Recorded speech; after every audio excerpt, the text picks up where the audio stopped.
Let's go to Ramallah. Let's get a Palestinian perspective in the occupied West Bank. Let's bring in Mustapha Barghouti, the Palestinian physician, politician, civil rights activist and founder of the Palestinian National Initiative. Good to speak to you this evening, Mustapha.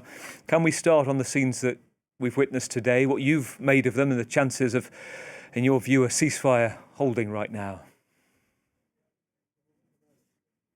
Well, let me say first that your correspondent is absolutely pro-Israeli. But that doesn't matter. We're used to that.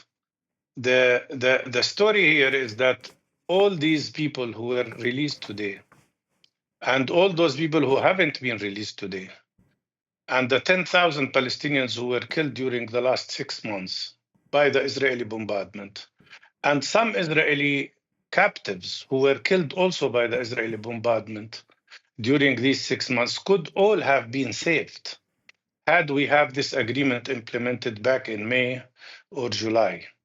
And it wasn't the Palestinian side that was obstructing the deal. It was Netanyahu who didn't care really about the lives of these Israeli captives as much, of course, as he didn't care about Palestinian lives. What really was shocking to me is the way the Israeli captives looked. They looked healthy. And I'm very happy for that. I'm glad that they were treated so well. But when I compare that to the scene of Khalida Jarrar, who's a Palestinian MP, member of parliament, who was kidnapped by Israel and kept for more than 180 days in solitary confinement, although there were no charges against her. She didn't commit anything, but she was badly treated. Her health was in very bad shape. When she came out, we barely recognized her. That shows you the difference between the way the Palestinian prisoners were treated and these captives were treated.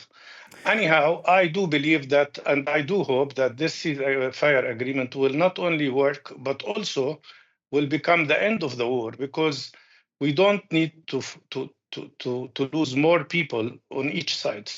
Yes, I know you'll know this, Mustapha, but I will say, clearly Nogatana Polsky, our correspondent, isn't here to respond to you, but if you'd listened to her in the last 24 hours, she is equally critical of the Israeli government. She certainly doesn't take a side in favour of it. She doesn't hold back when she has a point to make. The second point about the shape of the hostages, well, they appear to be in good shape, but you and I both know appearance isn't everything, is it? Given the state of all of them, they were seen bloodied in a terrible condition when they were taken on October the 7th. There was deep concern about them, and they were used in psychological videos, which clearly is extremely psychologically cruel and torturous. But that aside, let me ask you about what you saw, and last week as well, the ability of Hamas right now, the shape of it as a fighting force to outside of the propaganda, micromanagement, the level to you, from contacts that you've got, believe that it's been dismantled as a fighting force, and to what level it's able right now? Well, I can tell you that Israel has failed in eliminating Hamas, of course, and they have failed in eliminating Palestinian resistance in general. The only thing they've succeeded in is to kill 47,000 Palestinians, probably more than that, because 10,000 Palestinians are still missing under the rubble. And the only thing they managed to do is to kill 17,000 children and destroy 85% of all Palestinian homes, shelters, half of the hospitals, most of the medical centers, all the universities, and a big number of schools. That's what they've managed to achieve, devastation in Gaza, and mainly against the civilian population. And they couldn't break the military power of Hamas. It's very true, what you said. So clearly here, Israel has failed and Netanyahu has failed. But the most important thing is that his main goal, which was the ethnic cleansing of all Palestinians out of Gaza, to push them to Sinai, to Egypt, and that's something he declared very clearly in the beginning of the war, has also failed.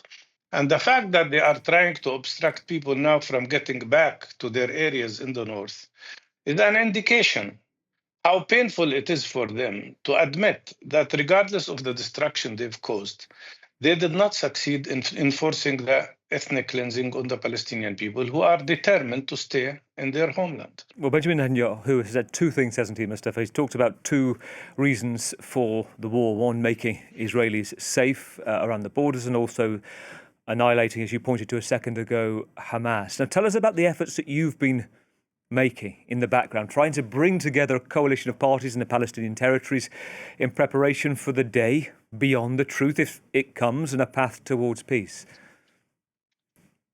Well, we have been working very hard in solving the problem of what will happen and the day after, as they call it.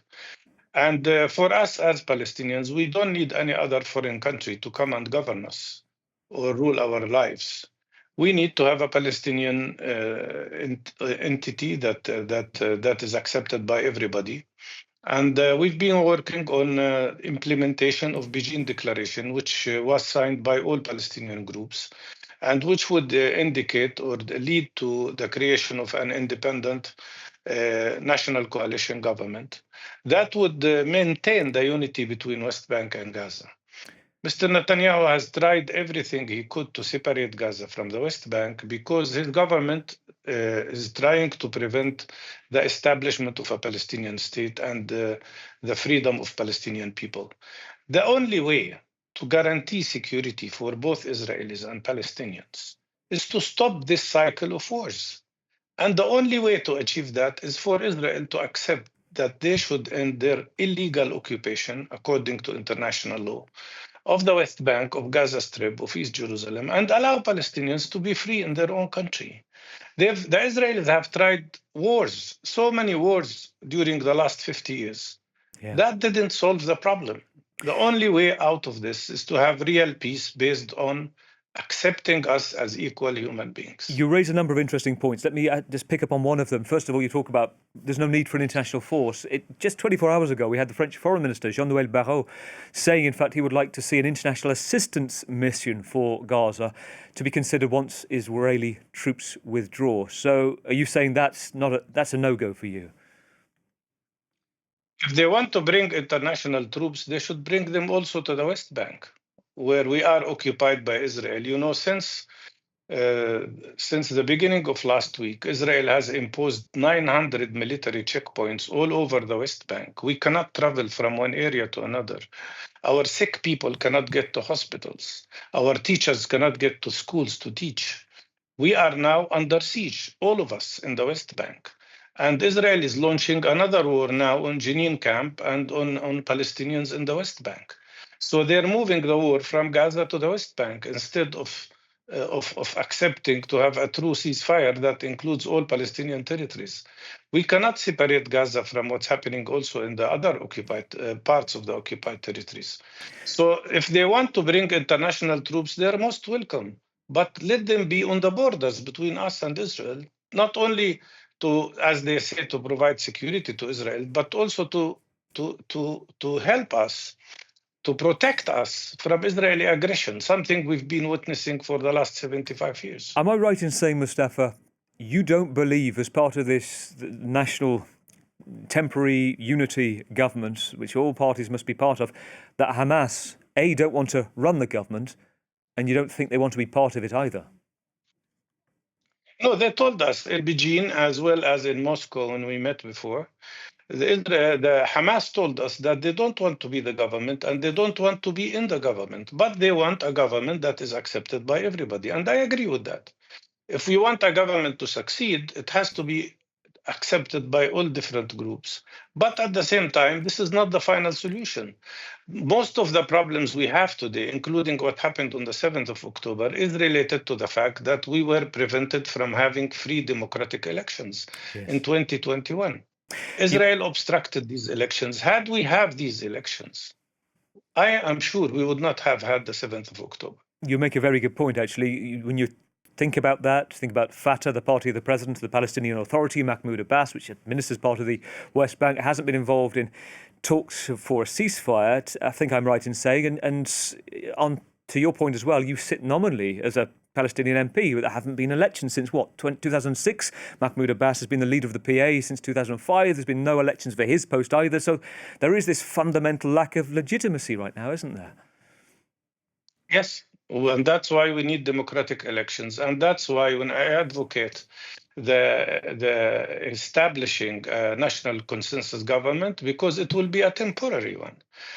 that will prepare for having free democratic elections, something we need badly, because as you said, we didn't have real elections since 20 years. And the Palestinian people, like the French people, like the American people, have and are entitled to electing their own leaders democratically. And whatever which we choose, the people have to accept. And let me tell you that all polls that we have had during the last 5 years show that no single party in Palestine can get absolute majority. So I'm not worried. I think a pluralistic democratic system is not going to be only good for us, but also it will be the best precondition for having a true peace between us and the Israelis, peace that is based on mutual acceptance and not an agreement imposed from one side or the other. Briefly, Mustapha, let me ask you before you go. I believe a cousin or distant cousin of yours, Marwan Barghouti, still in prison. He's considered by Palestinians effectively as a Palestinian Nelson Mandela, advocating peace. He's seen as a terrorist by Israelis. Do you think he's likely to come out in any prisoner exchanges? And how key do you think he is to the unity of the Palestinian territories? I think he will be very instrumental in getting to unity. I know him very well, and we're relatives actually.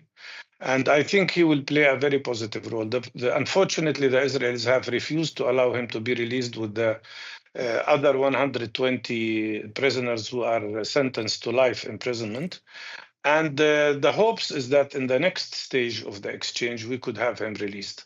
Israel is still adamant against his release because I think they want us to continue to be divided, and they know that he can play a positive unifying role. Great to talk to you, Mustapha Barghouti, politician and founder of the Palestinian National Initiative. Thank you.